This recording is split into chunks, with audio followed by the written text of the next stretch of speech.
Bonjour. Aujourd'hui, je vais vous parler concernant 1 Jean 5, 14.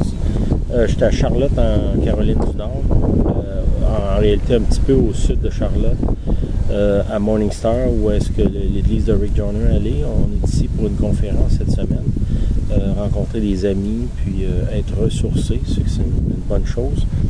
Je vais vous parler à partir d'1 Jean 5, 14. Ça dit, nous avons auprès de lui cette assurance que si nous demandons quelque chose selon sa volonté, il nous écoute. Beaucoup de croyants ont de la difficulté à croire que Dieu les écoute, qu'il prend intérêt à eux, qui est concerné par leur situation. Puis ce que ça a produit, c'est que beaucoup de gens ont arrêté de prier, ont de la difficulté à aller vers Dieu quand ils ont quelque chose à dire. C'est pas juste des besoins, des fois on a juste besoin de parler. Puis la prière, c'est ça, c'est parler avec Dieu. C'est une communication. C'est en deux sens, dans le sens que c'est pas juste moi qui arrive devant Dieu puis qui, avec une liste, donne-moi ci, donne-moi ça, je veux ça, fais donc ça. Puis après ça, je m'en vais. C'est une communication. Donc, une partie, c'est moi qui parle. Une partie, je suis à l'écoute. Puis, je m'exprime en sachant que entre nous deux, c'est lui qui est Dieu. C'est lui qui est tout-puissant. C'est lui aussi qui connaît toutes choses. Ce qu'il faut que quand je m'approche de lui, j'ai parfaitement confiance que sa volonté, c'est meilleur que la mienne. Fait que nous, on ne connaît pas notre futur, on ne sait même pas ce qui va se passer dans une minute. Fait que c'est difficile de faire des plans à long terme, puis de penser, réfléchir à toutes les conséquences. Fait que si on s'abandonne, puis on fait confiance à Dieu, puis que on désire sa volonté, bien, toutes les ressources nécessaires pour que sa volonté s'accomplisse vont venir à nous. Puis notre vie va être plus facile, elle va être beaucoup plus remplie aussi. OK, différents points ici, ça dit, nous avons auprès de lui cette assurance. Je veux premièrement prier pour ça. Seigneur, je te prie que ceux qui écoutent ce message, Seigneur, puissent avoir la révélation, Seigneur, que tu écoutes, que tu es là, que tu es concerné par nous, que tu nous aimes d'un amour éternel.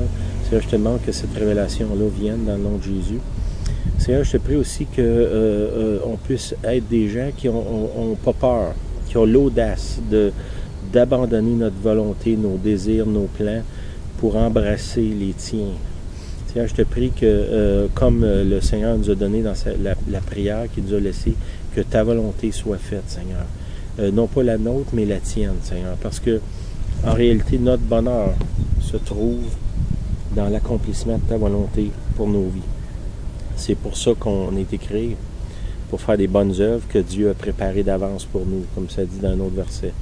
Ça dit aussi, il dit, si nous demandons quelque chose selon sa volonté, on vient de prier pour s'aligner avec la volonté de Dieu, d'avoir ce désir-là. C'est pas nous autres qui va le faire. Notre rôle, c'est d'abandonner notre volonté, de dire, Seigneur, non pas ma volonté, mais la tienne. Un peu ce que Jésus a prié juste dans le jardin de Gethsémani. Seigneur, non pas ma volonté, mais la tienne, en faisant face à quelque chose de difficile. Il a quand même choisi la volonté du Père, puis c'est une des raisons pourquoi Jésus est assis à la droite du Père. Ça dit qu'il nous écoute. Okay? Ça veut dire, bon, si je demande quelque chose selon sa volonté, Dieu m'écoute. Ça ne veut pas dire qu'il va faire ce que je dis. Ça, c'est une chose. Souvent, on dit aux gens, quand on parle de prière, Dieu, il y a 3 réponses. Oui, non, ou plus tard. C'est que même si je prie, puis je reçois un non, Dieu m'a répondu.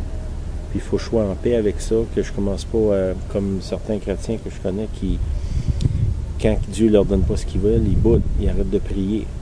Bon, quand j'arrête de prier, c'est pas Dieu qui est affecté, c'est moi.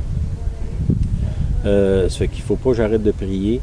Je continue à demander, puis à mesure que je vais maturer, mes désirs, mes passions personnelles vont s'effacer, puis je vais être de plus en plus en paix avec le fait que sa volonté soit faite, puis je vais jouir de plus en plus de ma vie dans son plan, dans sa volonté. Ça Fait que Dieu, quand je prie, j'ai une assurance qu'il m'écoute. Parce que j'ai tellement d'expérience où est-ce que j'ai prié des choses que je savais qui étaient impossibles, puis Dieu a répondu. Fait que, à mesure que j'avance dans ma foi, j'ai de plus en plus confiance en lui. Ça ne veut pas dire que les circonstances ou tout ce qui m'arrive, c'est sous contrôle. Souvent, les choses sont complètement hors contrôle, mais ma foi n'est pas dans les événements ou dans ce que je peux contrôler, elle est en Dieu. C'est là que je dois rester, ma foi doit demeurer. Ça dit au verset 15 que « Et nous savons qu'il nous écoute, quelque chose que... Si nous savons qu'il nous écoute, quelque chose que nous demandions, nous savons que nous possédons la chose que nous lui avons demandé. » Okay. Si on connaît sa volonté, donc sa volonté a été révélée à nous, on parle ici du prophétique, de révélation. Si Dieu me révèle sa volonté, c'est sûr que si je prie sa volonté, tout ce que j'ai besoin, ça va m'être donné. Puis même, il dit ici, tu devrais avoir l'assurance que quand je te demande quelque chose, je te dis quelque chose, que tout ce que tu as besoin pour que cette chose-là arrive, tu le possèdes déjà par la foi. Bon, ici, je comprends que ce verset-là a été étiré un peu à l'excès par certaines personnes. Pour arriver à avoir des réponses comme ça, ça ne peut pas être une prière égoïste ou centrée sur nous-mêmes qu'on fait. C'est une prière qui est centrée sur la volonté de Dieu, sur le royaume de Dieu. Si je désire le royaume de Dieu, tout ce qui est nécessaire, les ressources vont être là, elles vont m'être données, puis je vais pouvoir vivre dans l'abondance. C'est que je vais vous laisser avec ça. Je vais prier avant. Seigneur, je te prie qu'on puisse apprendre à chercher ta volonté en premier, qu'on puisse rentrer, Seigneur, dans le monde de l'esprit, dans le monde surnaturel, qu'on puisse entrer, Seigneur, dans cette place où est-ce que tout ce qui est nécessaire nous est pourvu pour faire ce que toi tu demandes, Seigneur. Seigneur, je te prie qu'on soit des gens qui ont de l'humilité, qui ont l'audace aussi d'abandonner leurs désirs personnels, égoïstes, et de chercher ta volonté, ton désir à toi, Seigneur. Seigneur, je te demande de bénir chaque personne qui est à l'écoute et que vous puissiez passer une bonne semaine. Merci. Que Dieu vous bénisse.